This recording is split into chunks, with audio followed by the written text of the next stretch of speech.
بسم الله الرحمن الرحيم. الحمد لله الذي أنزل على عبده الكتاب ولم يجعل له عوجا قيما لينذر بأسا شديدا من لدنه ويبشر المؤمنين الذين يعملون الصالحات أن لهم أجرا حسنا ماكثين فيه أبدا وينذر الذين قالوا اتخذ الله ولدا ما لهم به من علم ولا لآبائهم كبرت كلمة تخرج من أفواههم إن يقولون إلا كذبا فلعلك باخع نفسك على آثارهم إن لم يؤمنوا بهذا الحديث أسفا إنا جعلنا ما على الأرض زينة لها لنبلوهم أيهم أحسن عملا وإنا لجاعلون ما عليها صعيدا جرزا أم حسبت أن أصحاب الكهف والرقيم كانوا من آياتنا عجبا إذ أوى الفتية إلى الكهف فقالوا ربنا آتنا من لدنك رحمة وهيئ لنا من أمرنا رشدا فضربنا على آذانهم في الكهف سنين عددا ثم بعثناهم لنعلم أي الحزبين أحصى لما لبثوا أمدا نحن نقص عليك نبأهم بالحق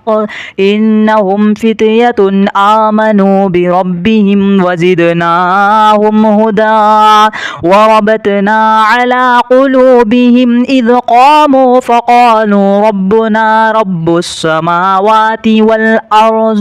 والأرض لن ندعو من دونه إلها لقد قلنا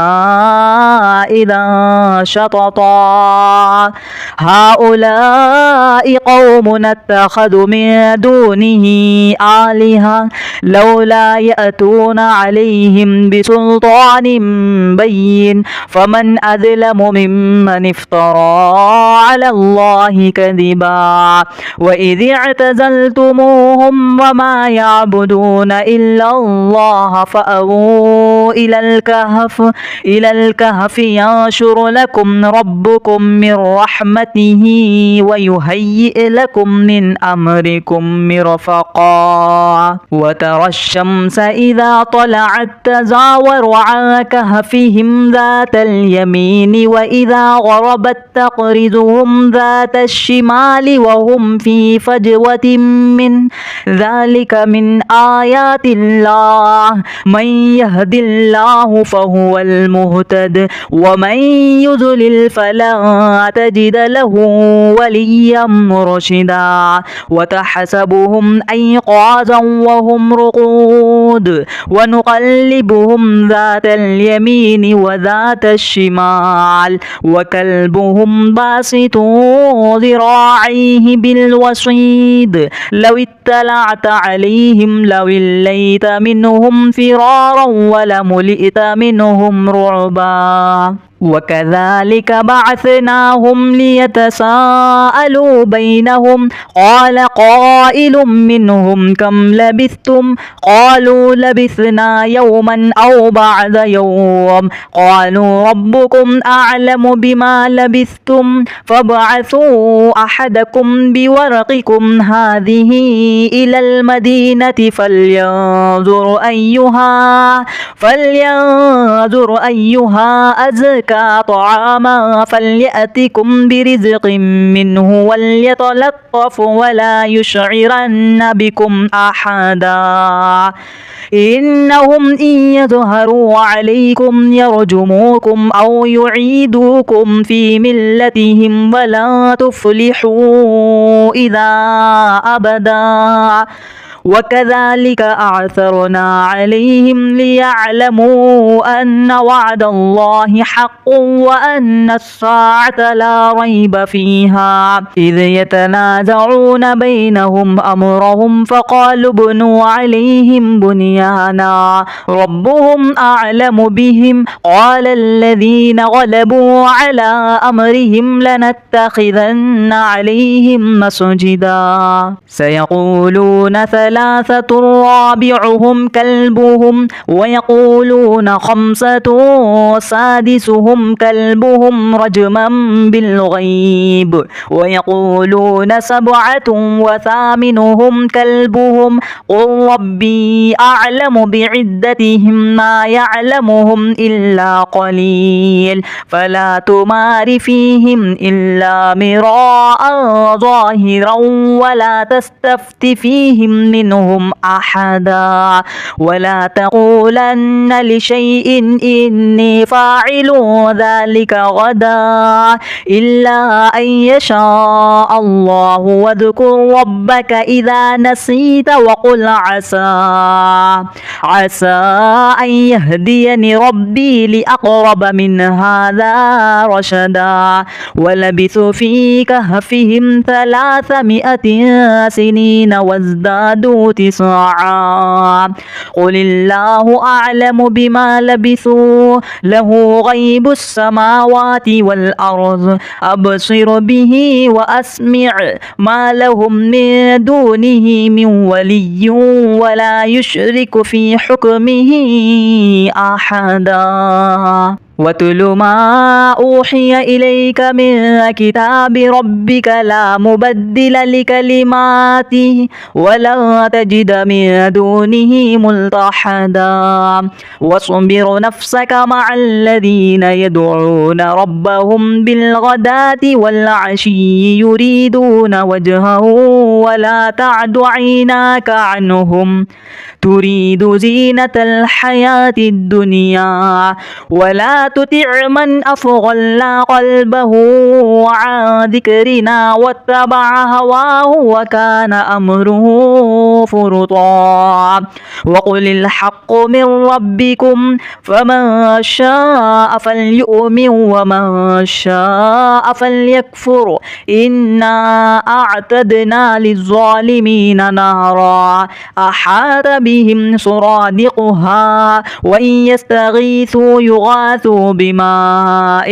كالمهل يشوي الوجوه بئس الشراب وساءت مرتفقا إن الذين آمنوا وعملوا الصالحات إنا لا نضيع أجر من أحسن عملا أولئك لهم جنات عدن تجري من تحتهم الأنهار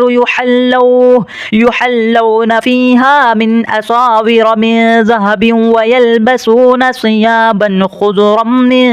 سندس واستبرق متكئين فيها على الأرائك نعم الثواب وحسنت مرتفقا واضرب لهم مثلا رجلين جعلنا لأحدهما جنتين من أعناب وحففناهما بنخل وجعلنا بينهما زرعا كلتا الجنتين آتت أكلها ولم تظلم منه شيئا وفجرنا خلالهما نهرا وكان له ثمر فقال لصاحبه وهو يحاوره أنا أكثر منك مالا وأعز نفرا ودخل جنته وهو ظالم لنفسه قال ما أظن أن تبيد هذه أبدا أبدا وما أظن الساعة قائمة ولئن رددت إلى ربي لأجدن خيرا منها منقلبا قال له صاحبه وهو يحاوره أكفرت بالذي خلقك من تراب ثم من نطفة ثم سواك رجلا لكن هو الله ربي ولا أشرك بربي أحدا ولولا إذ دخلت جنتك قلت ما شاء الله لا قوة إلا بالله إن ترني أنا أقل منك مالا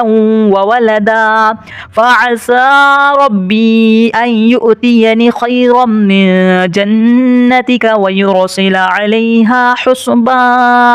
حسبانا من السماء فتصبح سعيدا زلقا أو يصبح ماؤها غورا فلن تستطيع له طلبا وأحيط بثمره فأصبح يقلب كفيه على ما أنفق فيها وهي خاضعة على عروشها ويقول يا ليتني لم أشرك بربي أحدا ولم تكن له فئة ينصرونه من دون الله وما كان منتصرا هنالك الولاية لله الحق هو خير ثوابا وخير عقبا واضرب لهم مثل الحياة الدنيا كماء إن أنزلناه من السماء فاختلط به نبات الأرض فأصبح هشيما تذروه الرياح وكان الله على كل شيء مقتدرا المال والبنون زينة الحياة الدنيا والباقيات الصالحات خير عند ربك ثوابا وخير أملا ويوم نسير الجبال وترى الأرض بارزة وحشرناهم فلم نغادر منهم أحدا وعرضوا على ربك صفا لقد جئتمونا كما خلقناكم أول مرة بل زعمتم أن لن نجعل لكم موعدا ووزع الكتاب فترى المجرمين مشفقين مما فيه ويقول يا ويلتنا ما لهذا الكتاب لا يغادر صغيرة ولا كبيرة إلا أحصاها ووجدوا ما عملوا حاضرا ولا يظلم ربك أحدا وإذ قلنا للملائكة اسجدوا لآدم فسجدوا إلا إبليس كان من الجن ففسق عن أمر ربه أفتتخذونه وذريته أولياء من دوني وهم لكم عدو بئس للظالمين بدلا ما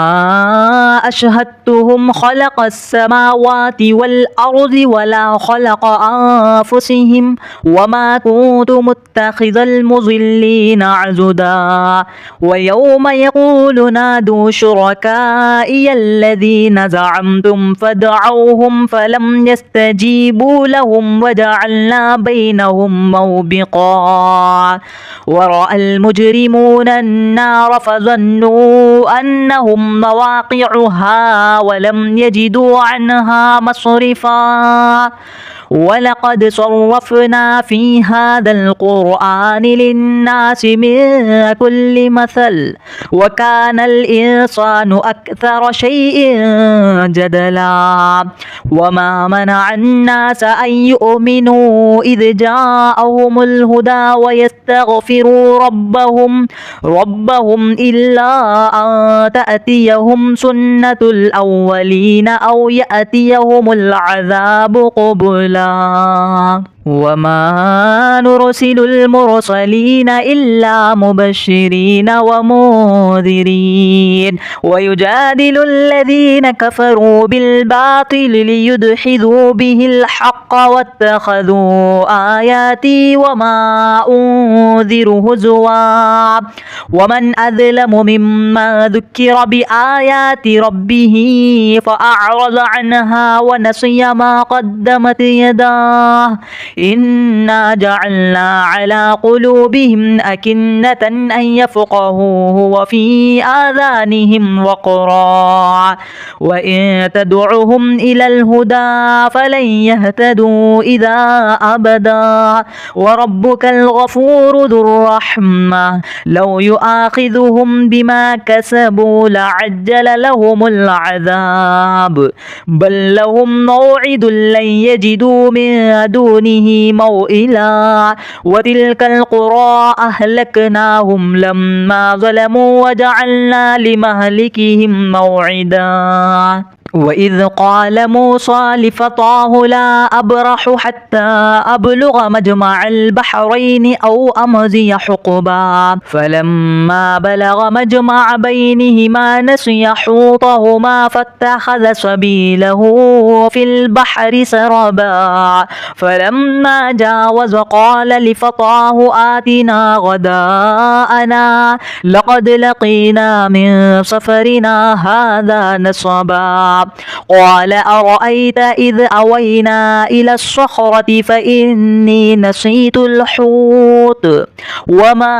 أنسانيه إلا الشيطان أن أذكره واتخذ سبيله في البحر عجبا قال ذلك ما كنا نبغي فارتد على آثارهما قصصا فوجد عبدا من عبادنا آتيناه رحمة من عندنا وعلمناه من لدنا علما قال له موسى هل أتبعك على أن تعلمني مما علمت رشدا قال إنك لن تستطيع معي صبرا وكيف تصبر على ما لم تحط به خبرا قال ستجدني إن شاء الله صابرا ولا أعصي لك أمرا قال فإن اتبعتني فلا تسألني عن شيء حتى أحدث لك منه ذكرا فانطلقا حتى إذا ركب في السفينة خرقها قال أخرقتها لتغرق أهلها لقد جئت شيئا إمرا قال ألم أقل إنك لن تستطيع معي صبرا قال لا تؤاخذني بما نسيت ولا ترهقني من عمري عسرا فانطلقا حتى إذا لقي غلاما فقتله قال أقتلت نفسا زكية بغير نفس لقد جئت شيئا نكرا قال ألم أقل لك إنك لن تستطيع معي صبرا قال إن سألتك عن شيء بعدها فلا تصاحبني قد بلغت من لدني عذرا فانطلقا حتى إذا أتيا أهل قرية استطعما أهلها فأبوا أن يضيفوهما فوجد فيها جدارا يريد أن ينقض فأقامه قال لو شئت لاتخذت عليه أجرا قال هذا فراق بيني وبينك سأنبئك بتأويل ما لم تستطيع عليه صبرا أما السفينة فكانت لمساكين يعملون في البحر فأردت أن أعيبها وكان وراءهم ملك يأخذ كل سفينة غصبا وأما الغلام فكان أبواه مؤمنين فخشينا أن يرهقهما طغيانا وكفرا فأردنا أن يبدلهما ربهما خيرا منه زكاة وأقرب رحما. وأما الجدار فكان لغلامين يتيمين في المدينة وكان تحته كنز لهما وكان أبوهما صالحا فأراد ربك أن يبلغا أشدهما ويستخرجا كنزهما رحمة من ربك وما فعلته عن أمري ذلك تأويل ما لم تستطع عليه صبرا. ويسألونك عن ذي القرنين قل سأتلو عليكم منه ذكرا إنا مكنا له في الأرض وآتيناه من كل شيء سببا فأتبع سببا حتى إذا بلغ مغرب الشمس وجدها تغرب في عين حمئة ووجد عندها قوما قلنا يا ذا القرنين إما أن تعذب وإما أن تتخذ فيهم حسنا قال أما من ظلم فسوف نعذبه ثم يرد إلى ربه فيعذبه عذابا نكرا وأما من آمن وعمل صالحا فله جزاء الحسنى وسنقول له من أمرنا يسرا ثم أتبع سببا حتى إذا بلغ مطلع الشمس وجدها تطلع على قوم لم نجعل لهم من دونها سترا كذلك وقد أحطنا بما لديه خبرا ثم أتبع سببا حتى إذا بلغ بين السدين وجد من دونهما قوما لا يكادون يفقهون قولا قالوا يا ذا القرنين إنا يأجوج ومأجوج مفسدون في الأرض فهل نجعل لك خرجا على أن تجعل بيننا وبينهم سدا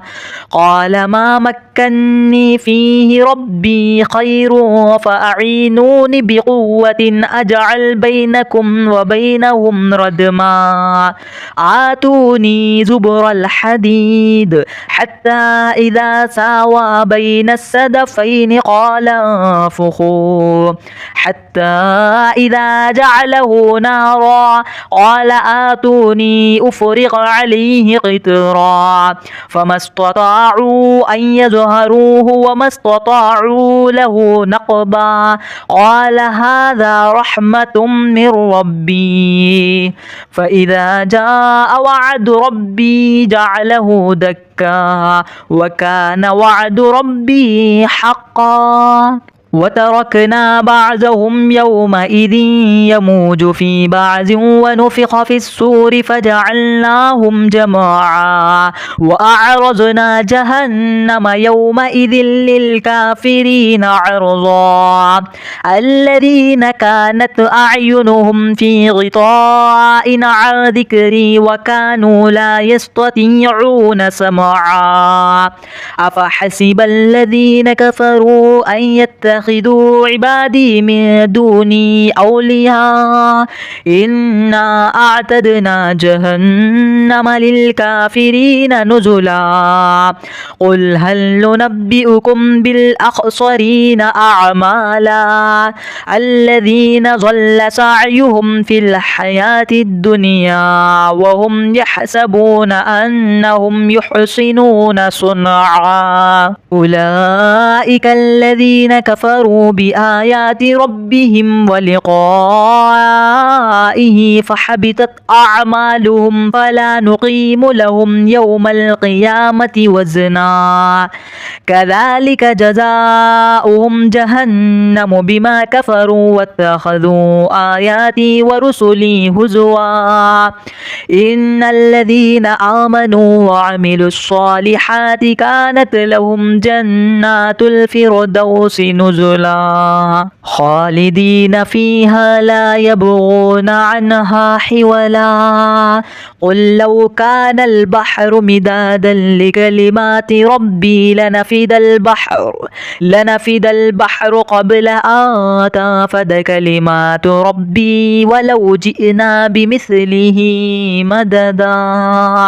قل إنما أنا بشر مثلكم يوحى إلي أنما إلهكم إله واحد فمن كان يرجو لقاء ربه فليعمل عملا صالحا ولا يشرك بعبادة ربه أحدا